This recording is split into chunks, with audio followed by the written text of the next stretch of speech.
Step 9 asks us to switch to the cases subtotal worksheet.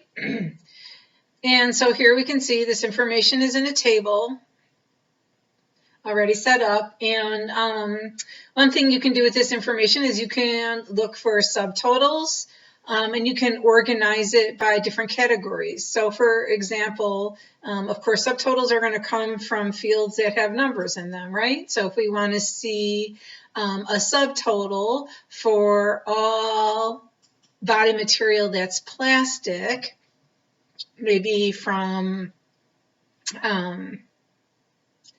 two-piece body, we can even, narrow it down using a system compatibility or whatever, and then it'll give us subtotals over here where these numbers are. So the subtotal tool actually does not work unless you have your table actually convert it to a range. So the first thing we're going to do is head over to the contextual design tab, and we are going to again, click anywhere in your table and we'll say convert to range. And then this just gets rid of our filters. We can actually always add those back by going over to the data tab and clicking on the filter button, and it will add our filters back, and you can go ahead and use it again as a table. But if we want to get the subtotals here, we need to convert it to a range first. So you will find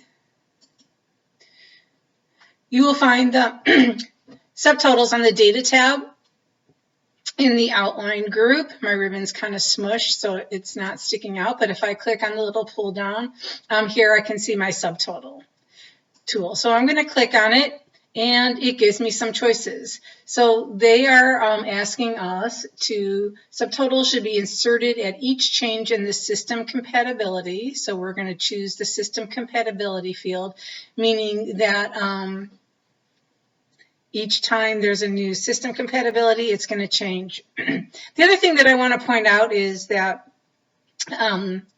this table is already grouped by system compatibility. If it wasn't, that would be something that you would want to do first, so that all your systems stay together. So if you're going to group before you do your subtotals, make sure that you first put your table in the order that you're going to be using your grouping.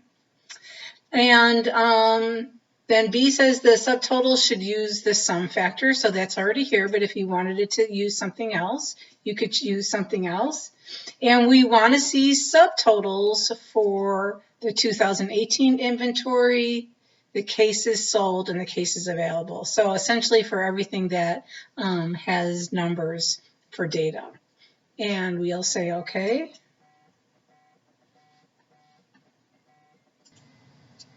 So once you have your subtotals, let's see, we can scroll down here.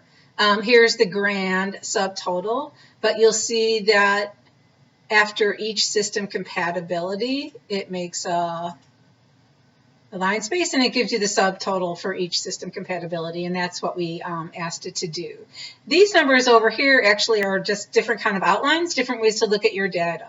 So if we click on 1, we just see the grand subtotal.